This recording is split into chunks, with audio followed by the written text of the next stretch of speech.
So is he ever going to lose the Detective Douche nickname, or is that going to stick with him I don't know. forever? I kind of like it now, and I think that's given the audience something to grab onto. So I don't take it away if it's not broken, right? I love it also when he calls him a cop face. Oh yeah, I I do not have a cop face. Do I look like a cop? Well, I've always seen you as Sebastian Blood and Arrow. So do you feel you're more cop face or villain face? I think people see me as a cop face, but I'm really a villain. Uh-huh. One of the questions was, where would you like to see your character go? How would you like? And I think one of the coolest things would be is if, you know, how he always makes these decisions for, you know, for good reasons, but it always ends up being sort of shady, you know, like shooting a person. I would like something big to happen, like he has to make another choice and it turns him it just pulls the rug out from everything and turns him evil and dark. And he turns into like the ultimate force villain to reckon with. I think that would be a really awesome thing. Go ahead. I love the scenes now that they've got Dan and Lucifer teaming up. Are we going to see some more of that in the upcoming episodes? And how is that to play with Tom? Yeah, definitely. You will definitely see that. You know what? It's fantastic because I think when they wrote a scene where, you know, Dan has finally had enough of it. He's like, dude, I'm not Detective Douche. I'm Daniel Espinosa. All right, I'm this. And so he steps up to him. But that opened up a whole new world of Dan stepping up to Lucifer. So now there's all this really funny banter back and forth that they put into the show and that we also improv back and forth.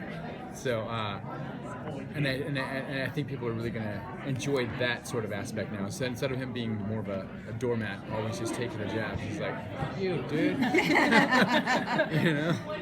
And is there going to be any repercussions for Dan when God comes? You know, Dan, he's in the dark about this whole celestial world, you know. So he's kind of like the dumb guy, you know. He's like, hey, oh my God, what's going on? He definitely has encounters with him, but he still doesn't know this world that is Lucifer. You know? And do you like that as for your character to keep him in the dark, or Absolutely. Or do you want to know eventually? Absolutely. I think eventually I kind of want to know, but right now it's really good to not know because it gives this guy a lot of just strange, like he's constantly calling him weird because it says weird things, you know? It's like, and to him, and I think it's really funny that he doesn't know. Especially since he's a detective. You think he would... Exactly. He's so logical, right? Like he is like, and it would just turn his world upside down. Yeah. And obviously the relationship between Dan and Chloe is really important. I was quite surprised when it was Dan who suggested divorce. So we're going to explore that because we haven't really found out why they split up. Right, yeah, definitely. Like I was saying earlier, you know, they're peppering a bunch of different things. Like right now, we're in a whirlwind of trying to finish the show, trying to finish season 3, but also pepper in storylines and details that make you want to come back for season 3. You know, and that's definitely something that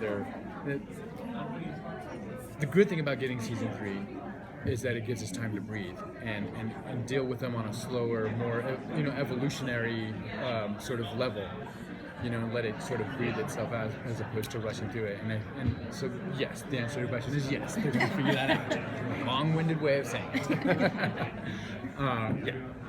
Joe was saying that they're going to concentrate episodes on specific characters, and we get to learn more and more about them. Is there a Dan episode? There is a Dan episode. It's not just me, but I'm pretty heavy in it, and you get to figure out a little bit more how he ticks, why he ticks the way he is, you know, why he's so straight-laced. So yeah, definitely, and I think it's really awesome that they're able to do that, you know, and sort of give everybody a chance to, you know, be their own person, you know, and let you guys decide whether or not you like or dislike it, you know. And you mentioned as well, because you're not obviously part of the full world of Lucifer yet, who would you like to have more scenes with? I don't know. I love working with Tom and Lauren, but I would love to work. I just did a really great scene the other night with Rachel, and that woman is like amazing. You cannot sit there and look her in the eye without laughing because she's so funny when she does. But she's so great and honest with it, you know. So I think if anybody, I would like to see that relationship evolve a lot more, you know, because we are going to see other worlds. Like I said, they're peppering things in. Like, you know, I do get some moments with them in Adele this season, you know, whether than they're brief, but they're very meaningful, you know. So you see why those two guys could potentially have a good friendship, or how they would relate to each other. So they're doing a really good job of sort of balancing us all out, but also doing an amazing job of not letting us know what the hell we're going to do next season. And you mentioned like improv with Tom. Is there a lot of room to, you kind of know how Dan is going to be now, you know what Dan's going to say, do you have room and collaboration with the writers to do that? You know what, we do what they write because they're really good at it. Like you don't have to change it because it's so good.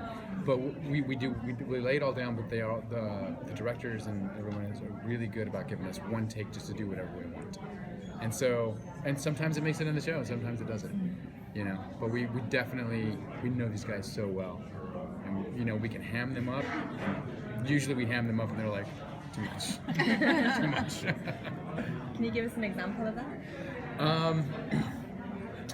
Well, usually Lauren and I, we have this really love-hate relationship where we like to just kind of mess with each other and just be mean to each other, but in a loving way, you know?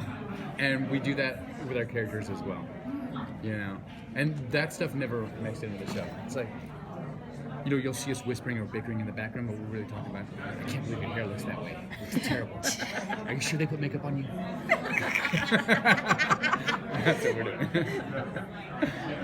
Is there anything you can tease about the finale this year? Your socks will be blown off. It's amazing. It's amazing, and you enter into a world that you don't expect. And if Detective Dan was going to die at night, like sort of now in Lucifer, do you think he'd go to heaven or hell? Now, if he died now, he would go to heaven. Because he really is a kind person. He has everything comes from his heart. You know, he genuinely loves his family, and he rationalizes whatever decisions he makes out of love. So I think he'd go to heaven, even though he killed the dude.